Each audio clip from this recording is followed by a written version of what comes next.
Trapped by the belief that I'm not good enough, bound by the limitations and the lies that consumed my world, this was me.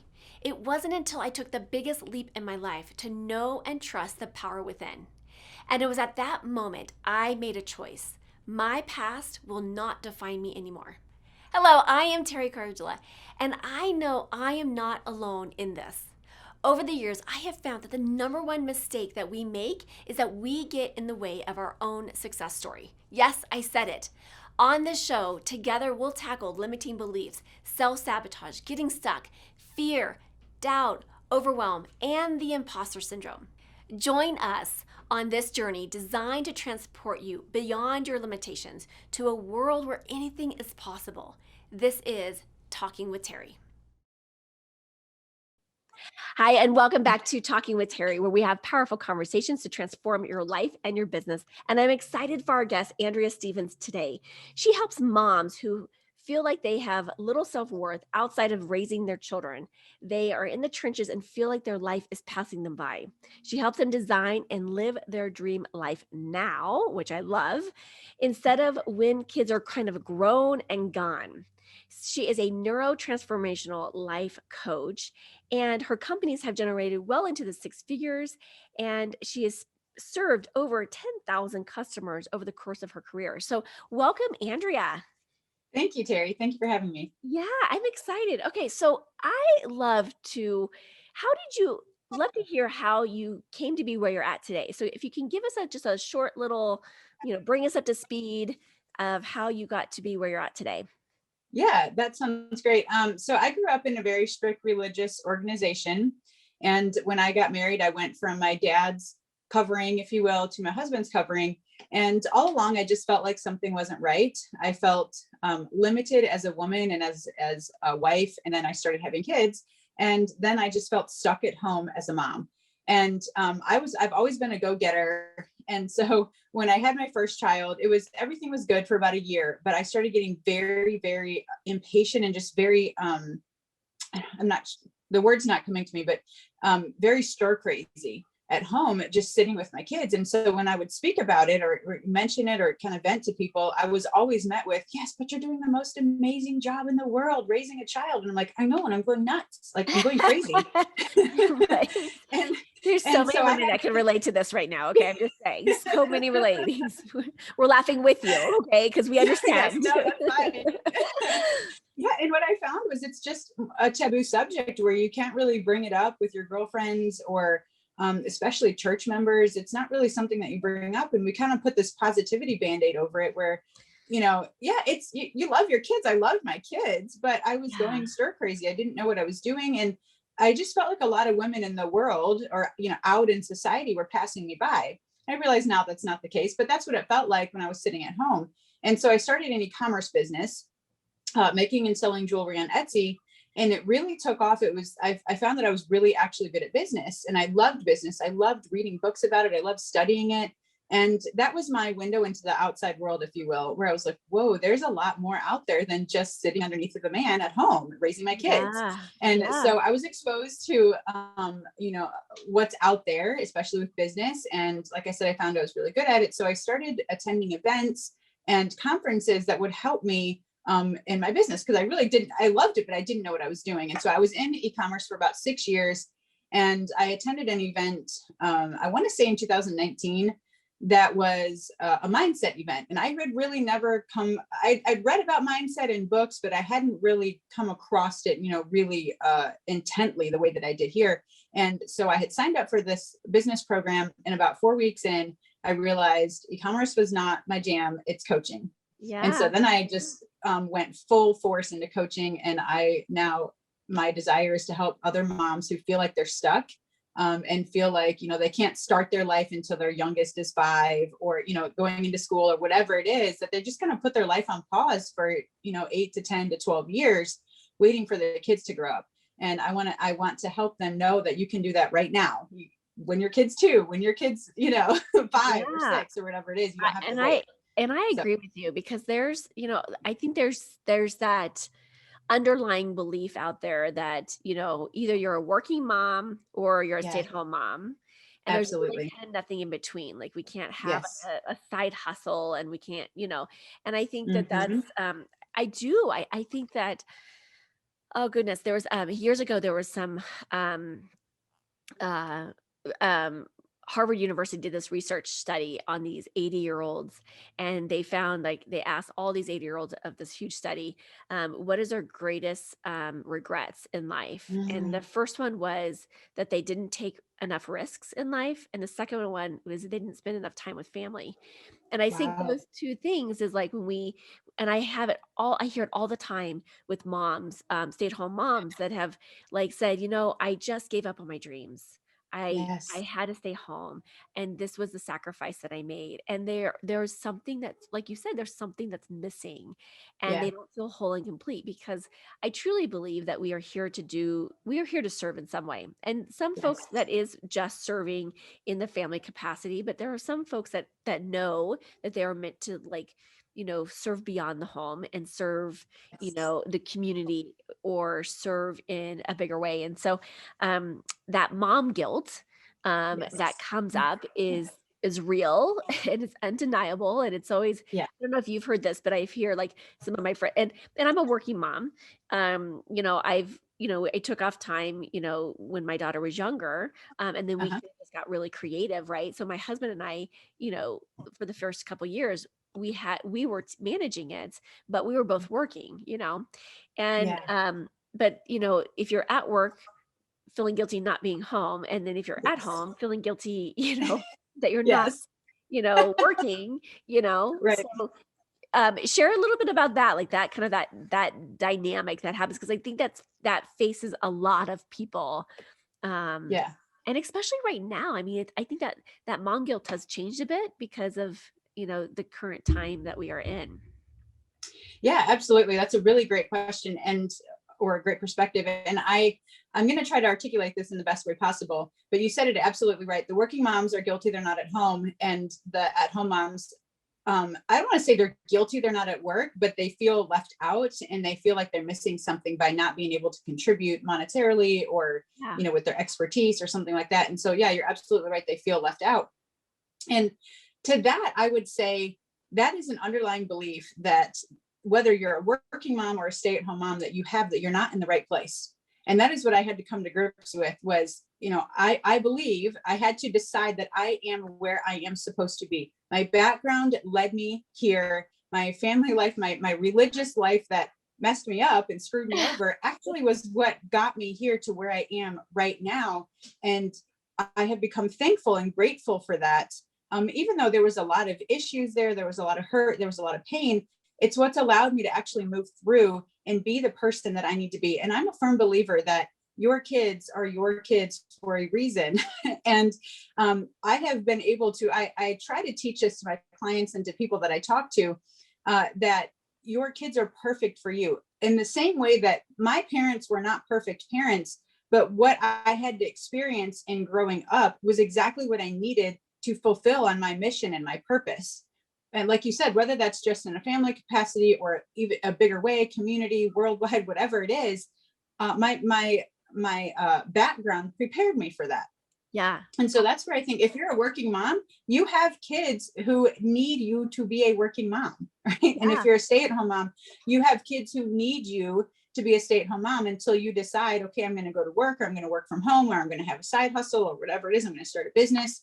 And there's been a lot of times where I've had to ask forgiveness for my kids. Literally just this morning when I left to come to the office, I worked late into the night last night, and they had fallen asleep, and I had to go upstairs, and I said, hey, I'm really sorry. I let my business get in the way of being with you, and please help me work on, spending more time with you rather than spending more time in the business. And I just think it's a way for us to teach our kids self-forgiveness, Yeah. and self-love and self-confidence, and hey, I make mistakes, but I'm going to fix it. And that's the way that I think that we can eliminate the mom guilt somewhat, and just teach your kids to forgive themselves by forgiving yourself first, Yeah. showing them what that looks like. Oh, I agree. I absolutely agree. This just on Wednesday of this week, my daughter had picture day, and I had it in my calendar. I just forgot to make the broadcast to the family that this was happening. And so Yeah.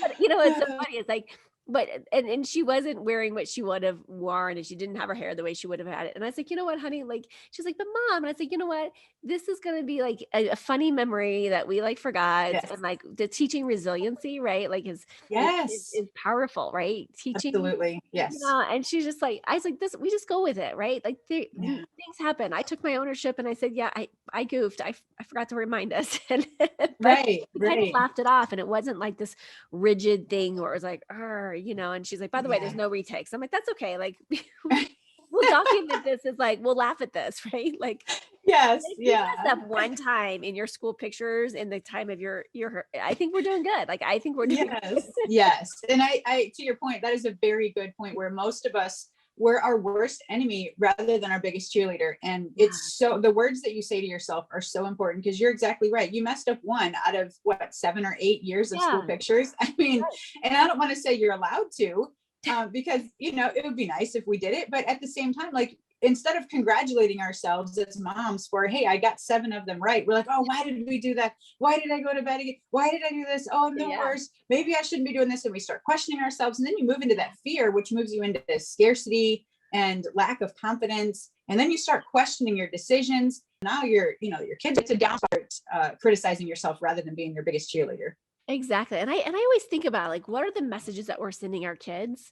Because I know when I was growing up and like you said this so beautifully is that like everything that has led us to this place in space has been Mhm. perfectly and divinely timed and divinely Yeah. presented to us to help us on our path, to help us on our mission, right? Yeah. And it's, we get to choose that, right? So I know I was horrible with myself. Like I beat myself up. Like I just Yeah. would take the switch to myself. Like, right. Like I was Right. right? And so now it's like I think I've learned that it's not that way, right? It doesn't have to be Yeah. that way. It doesn't have to be Yeah. because as you said, it starts that spiral and it looks into like, what are we saying to ourselves, our belief systems, and it runs that piece. And so instead I'm like Yeah. always looking at like what is the message I'd like to send forward? And that's like the legacy. Absolutely. And so I can be hard on myself, or I was hard on myself, and now I'm choosing not to be hard on myself. And I'm like, I'm giving myself massive grace, right? It's like, Yes. and stop, and we're moving on next. And even for Yeah. my daughter, because I don't want my daughter to think like, oh, she has to be perfect. She has to be, like this, Mhm. and when we give grace. So around that piece of it. So well, and I love hearing about your journey as far as like, you were talking about, you had to overcome a lot of different things, in Mhm. order to get here, right? In order to arrive here. What was one of those Yeah. things that helped you on your journey to work through it? Because it's easier said than done, let's face it. Yeah. So what was one of Yeah. those, what was a tool, a strategy, or a nugget that helped you on the journey that you can share with our listeners that can be a support to them as well? Yeah, that's a really good question. I'm gonna have to think about that just for a second to make sure I'm accurate in what I'm saying, because I do think, yeah, this is just what popped into my head. I think that there literally is one moment of transformation in everyone's life. And with myself being a neurotransformational coach, that is what I see over and over. It's what happened in my life. And that is what I see happen in my clients' lives. Because you can have mantras that you say to yourself. You can have affirmations. I was working with a client earlier, and she was continually telling herself, I'm beautiful, I am beautiful, I am beautiful. And I could see in her body that she just wasn't believing it. And I finally asked her, she said, I say this to myself all the time. And I said, do you believe that? And she was like, no, I really don't. I said, then it's actually worse, because every single time that you say that you're beautiful, what the actual belief is underneath of that is, I'm not beautiful Yeah. and I never will be. And so I think the main thing, the biggest thing is to decide, just to make decisions. And I'll try to explain this in the best way possible. But I personally believe that beliefs are decisions. And so I'll just give the example real quick of a job. Have you ever had a job, Teri, that you don't have right now? Have I had a job that I don't have right now? Yes. Yeah. Yes. And so the reason I asked is because at some point in time, you decided you didn't want that job anymore, right? And it was one moment. It was one decision that you made that said, I decided I don't want to work here anymore. Whether that was because you didn't like it or because you were moving out of state, like whatever it was, doesn't matter. It's that you decided this is not what I want for me anymore. Yeah. And that's all it takes for ourselves too. I decided that, just for an example, I decided I was going to write a book. That was one of the moments of transformation for me, was like, I knew I've always wanted to do it. And I kept telling myself, maybe when my kids are, when my youngest is 5 and he's in school, then I'll start it, then I'll do it. But what I find is that I also said that, but after I got out of college, I've been saying that since college. It's like, when I'm done with school, I'll start my book. Right. And then I get married and I'm like, well, when I have my first one, I'll start my book. And then it's like, well, once the youngest one is 5, and like 15 years went by, and like, even if my youngest was 5, I would not have started my book. There would have been something else that came up that was in the way that, you just keep pushing it down the road. And it's that moment of decision, I think, is the biggest thing, that and pulling through on it, because so many of us moms deal with indecision. And I personally believe that there is no right or wrong decision. I believe that there's a higher power out there, God, the universe, whatever you want to call it. I personally call him God, but there's a higher power out there who is not orchestrating everything as in I'm in control and there's nothing you can do about it.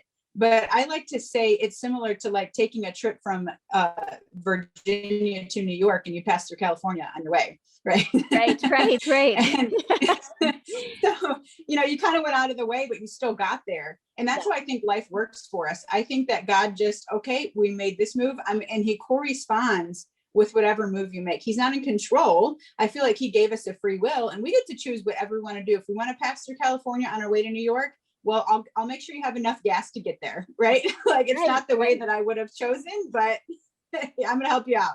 And then, on the way, then you can see all the blessings on the way. Like, it took me longer, but I got to pass through all these other states, all this other scenery. I met people along the way. Whereas if you were to go back and redo it, you kind of would realize, like, I actually don't think I'd want to take a straight shot from New York or from Virginia to New York. I think I would rather go through California again if I had to do it over, and so that's where I think what life corresponds with us, and just that understanding, because I'm a firm, I teach that strategies are useless is a big thing that I teach, because I'm actually working on another book right now called Mom, Stop Taking Care of Yourself, because there's so many strategies that we try, whether it's diet or, pampering yourself or the nails or the hair or the spot, and all those things are important, but only if you're coming from a place of abundance, only if you're coming from a place of I am enough.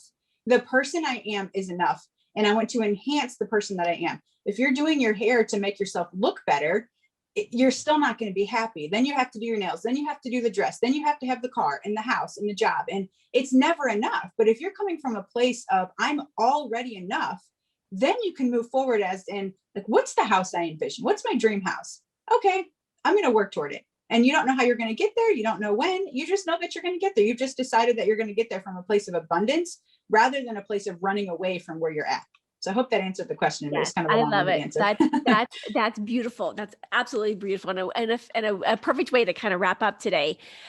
With I truly believe that, right. I'm like, we're so in alignment with this because of the work that, I do as well, is very in alignment of, helping people get from where they are to where they're at in the most time effective way. But, shedding the layers of those beliefs that no longer serve us, right? Because so often we are carrying those beliefs into the next stage and the next phase of our life, and it doesn't resonate anymore, but we're still trying to make it resonate and making it like real. And it's like, no, we've outgrown it, but we don't want to outgrow it, right? And so when we make that choice to let go and say and make a choice to say, you know what, I'm going to own my life now. And I love that messaging of around, our time is now. And it's not 10 years from now. It's like we're making choices now in this lifetime, in this reality, at this moment, with all the resources, knowledge, and information that we have right now. And it's up to us to make those choices and stick to it, right? Like, we get to make that choice, because nobody else is going to design the life that we love except for us. And so, I hope that everyone got a little nugget, a little, like, just a reminder, or just a moment of like, yeah, I'm going to make a choice right now today to make a choice in where I am moving forward with. So fantastic. So how do people, find you? What's the best way for them to reach out to you? I'm not a real technical person, so I don't have a website or anything like that. I I mostly just, I don't know how to do it. I just like to give my message out. So I mostly am active on Facebook right now. I do a little bit on Instagram, but if you just follow me, Andrea, at Andrea Stephens, it's just my personal page. I do a lot of lives, and I do a lot of like nuggets and things that have helped me, things that my clients are dealing with, where I feel like when I hear it over and over again, I kind of bring it to like, hey, there's probably a lot of other people dealing with this too. So I do a lot of lives and just a lot of interacting on my personal Facebook page. That's really right now the only place to find me. That's where Awesome. I'm at. We'll put that down. We'll put that down in the show notes. So thank you, Andrea, for your wisdom, and thank you for, showing up here and being who you are, because I know when you show up and you are everything and you are the light for others, you give permission for others to do the same. And that is what I think we are here to do. So thank you for Absolutely. being the light in the world. And Yeah. it's been a delight to have you on our show today.